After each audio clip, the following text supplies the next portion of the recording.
अद्भुत है इसका सौंदर्य। नेत्र नहीं हट रहे हैं इस देवी से।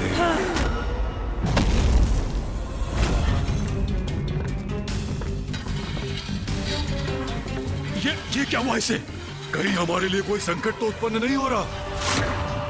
पाप दृष्टि में हो अथवा कर्म में, उसका विनाश अवश्य होगा।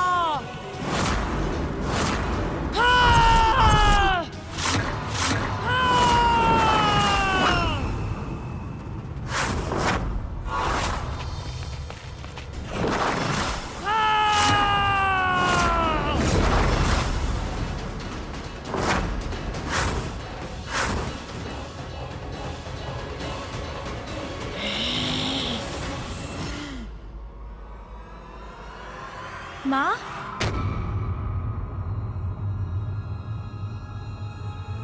क्या हुआ माँ? माँ इतनी क्रोधित क्यों है? माता का ये उग्र रूप। माँ,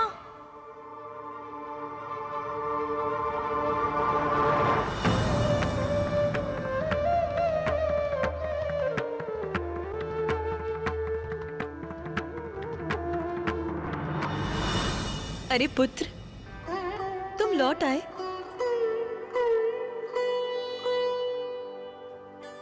और आप सभी यहाँ क्या कर रहे हैं? नंदी जी, स्वामी के लिए फल मैं ले आई हूँ। आप सभी अपने कार्य कीजिए।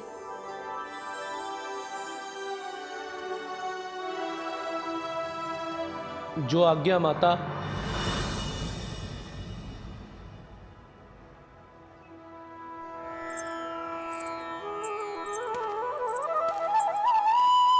स्वामी, ध्यान से पूर्व आप ये फल ग्रहण कीजिए।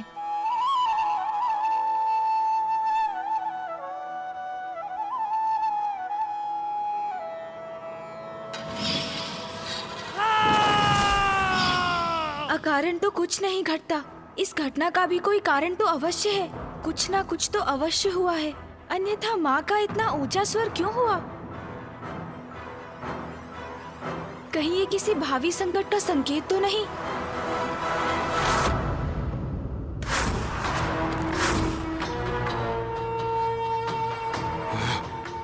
संकट है, अवश्य संकट है। हमें यहाँ से भाग निकलना चाहिए। निकल चले। नहीं, इसने हमारा आखेट गंवाया है और अब ये हमें भयभीत करने का प्रयास कर रही है, किंतु इतनी सरलता से मैं कहीं नहीं जाऊंगा। इसे यहीं मंडरा कर सताएंगे। पुत्र गणेश, पुत्र कार्तिकेय, क्या हुआ? तुम्हारे मुख पर ये चिंता की रेखा क्यों उभर आई?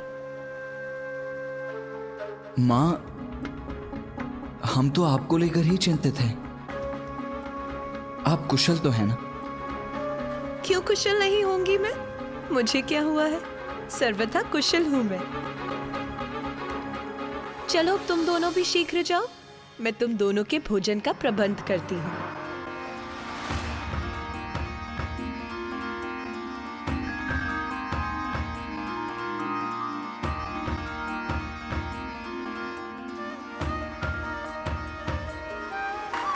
मेरी चिंता अभी भी दूर नहीं हुई।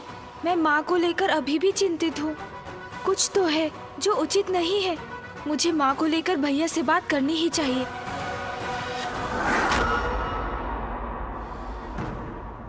भैया, मुझे बहुत चिंता हो रही है। आपने माँ? हाँ गणेश, चिंतित तो मैं भी हूं, किंतु मुझे माँ को बताने का कोई ना कोई उपाय तो ढूंढना ही होगा। अब मेरे जाने का समय आ गया है। अब मुझे दक्षिण की ओर प्रस्थान करना ही होगा।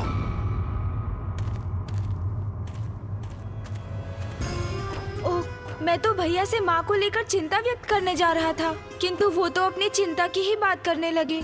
मैं भैया से बात करने का एक और प्रयास करता हूँ। भैया! भैया भैया वो बात नहीं है। मैं तो आपसे ये कहने जा रहा था कि पुत्र गणेश, पुत्र कार्तिकेय, कहाँ रह गए तुम दोनों? माँ से कैसे कहूँ कि अब मेरा जाना आवश्यक है।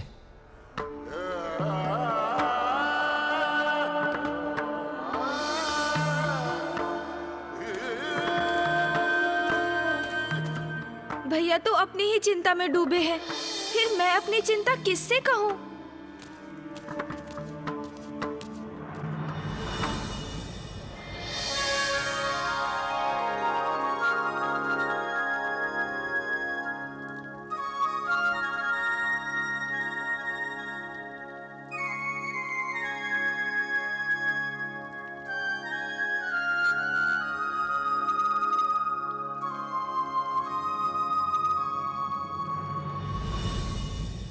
तोतला जी, दी माता। आप कुछ मिष्ठान का प्रबंध कीजिए। दी माते, अभी लाया।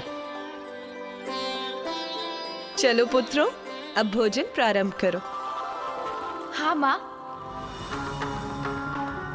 माँ अभी तो पूर्ण रूप से सामान्य है, फिर तब क्या हुआ था? इसके पीछे क्या कोई रहस्य है? क्या कोई संकट है जो अचानक अपना मुख उठाएगा? माँ, भोजन तो अत्यंत स्वादिष्ट है, आनंद आ गया। किंतु माँ, मुझे आपसे कुछ कहना है।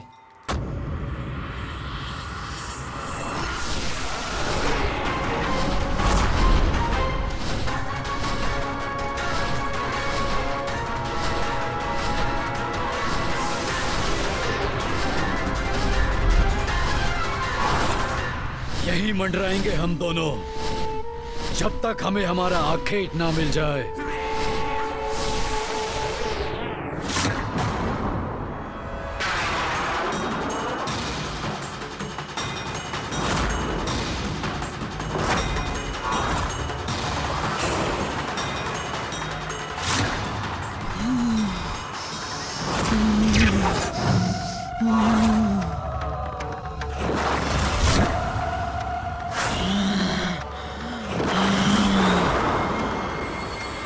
माँ, आपने मेरी बात पर कोई प्रतिक्रिया नहीं दी। मैं कुछ कहना चाह रहा हूँ, आप सुन रही हैं ना माँ? माँ पुनः शांत हो गई।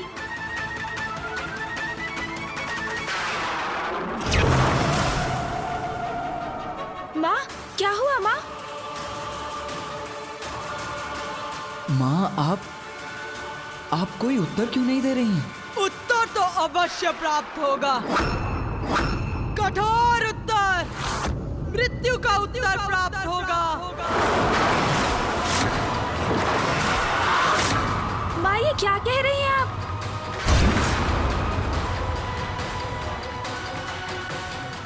माँ, अरे क्या कर रहे हो तुम दोनों? भोजन के स्थान से ऐसे नहीं उठते। चलो तुम दोनों अपना स्थान ग्रहण करो, मैं तुम्हारे लिए शीतल पेय का प्रबंध करती हूँ।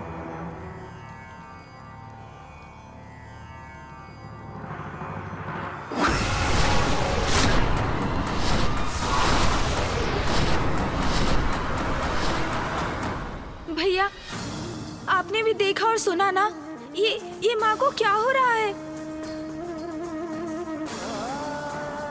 गणेश, हमें भोजन समाप्त कर पिताश्री से बात करनी चाहिए।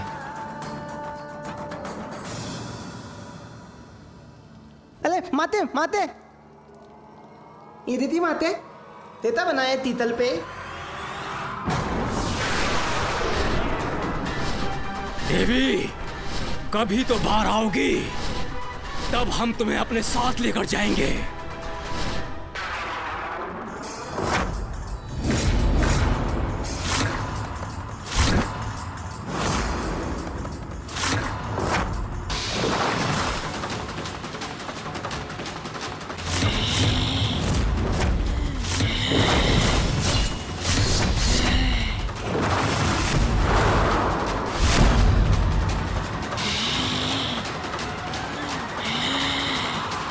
लाल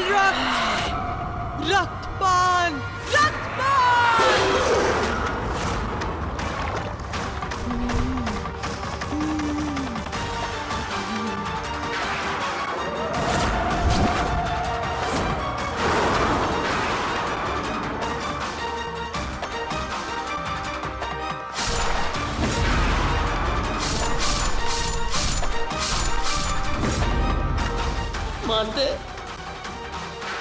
यात्या ते नाही माते यदि मुझसे तू अपराध हुआ तो मुझे तमाशा में माते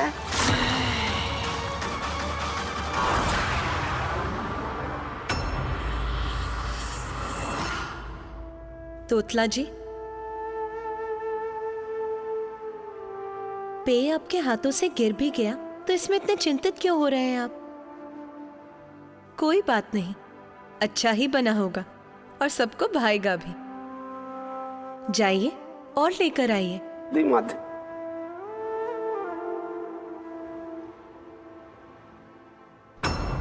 माता त्या त्याला दी लटपान तित्ता लटपान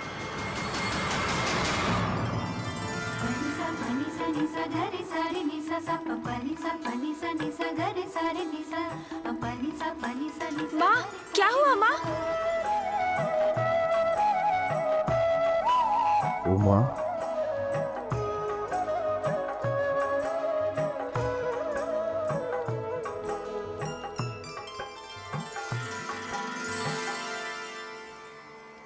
प्रणाम पिताश्री।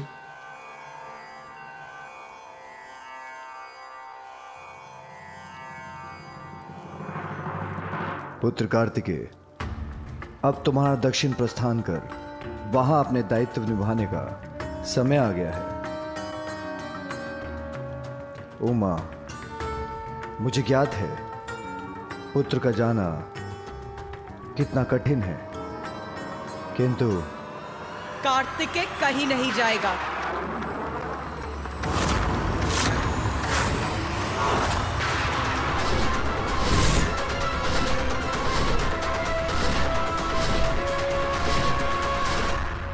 उमा,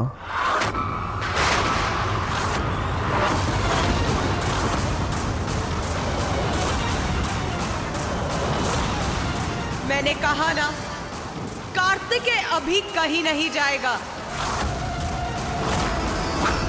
अभी वसंत उत्सव का समय निकट है। मेरी इच्छा है इस बार कैलाश में विधिवत रूप से होली का उत्सव आयोजित हो, होली का दहन हो। बस मुझे जो कहना था वो मैंने कह दिया। अब मैं किसी की नहीं सुनूंगी। पुत्र, तुम होली के उत्सव के बाद ही यहां से प्रस्थान करोगे।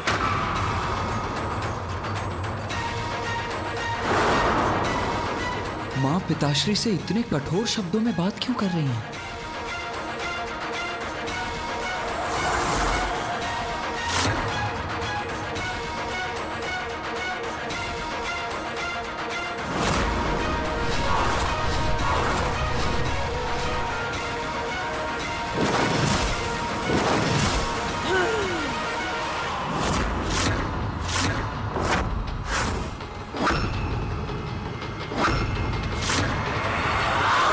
ये क्या कर रही है माँ?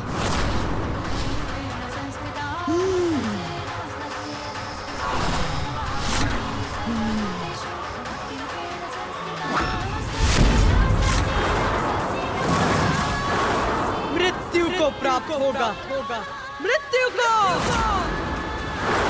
बचेगा नहीं, नहीं बचेगा।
आप सभी अभी भी यहाँ हैं।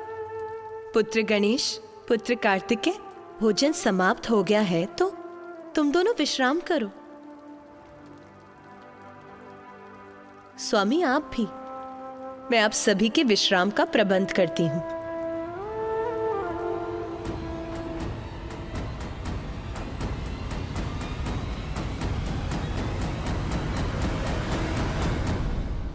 पिताश्री, माँ के इस असहज व्यवहार का क्या कारण है?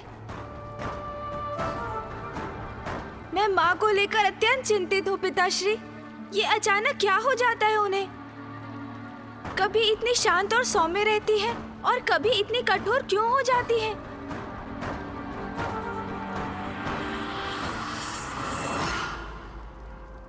प्रभु, माता का इतना तीव्र स्वर सुनाई दिया तो देखने चले आए। प्रभु, माता कुशल तो है ना? क्या हुआ है उन्हें प्रभु? कहीं चिंता का कोई कारण तो नहीं है? कुछ तो असामान्य अवश्य है।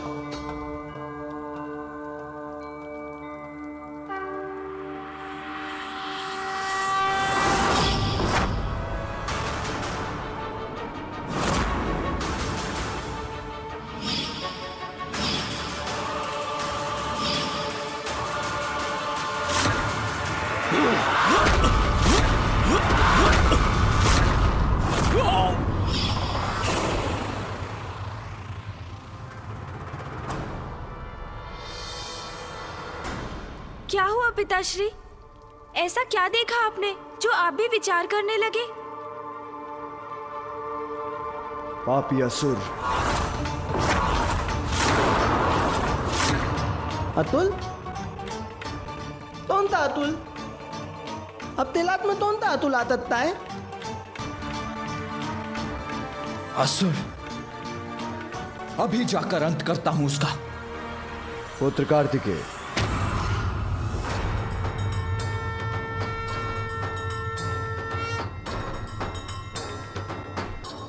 अंत उन असुरों का हो चुका है तुम्हारी माता के द्वारा। कदाचित संपूर्ण दिवस इन असुरों से उत्पन्न संकट का आभास होता रहा है तुम्हारी माता को। यही कारण है उनके व्यवहार के बदलने का।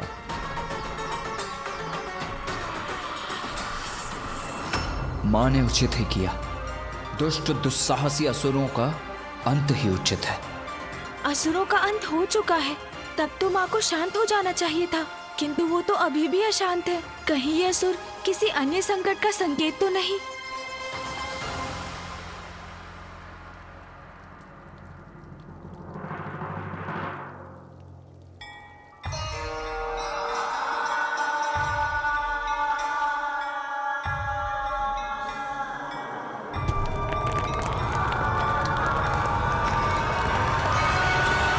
पुत्र,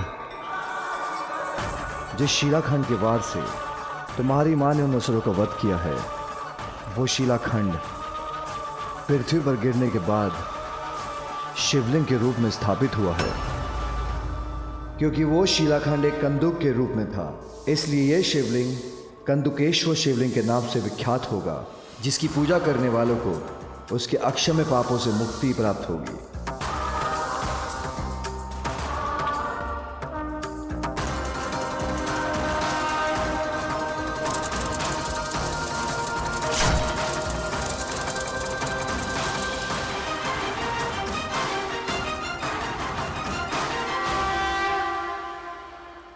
पिताश्री, संसार में जब कोई बुराई भी छाती है तो आपकी और माँ की लीला से उस बुराई का अंत संपूर्ण जगत के लिए आशीष बनकर ही उभरता है।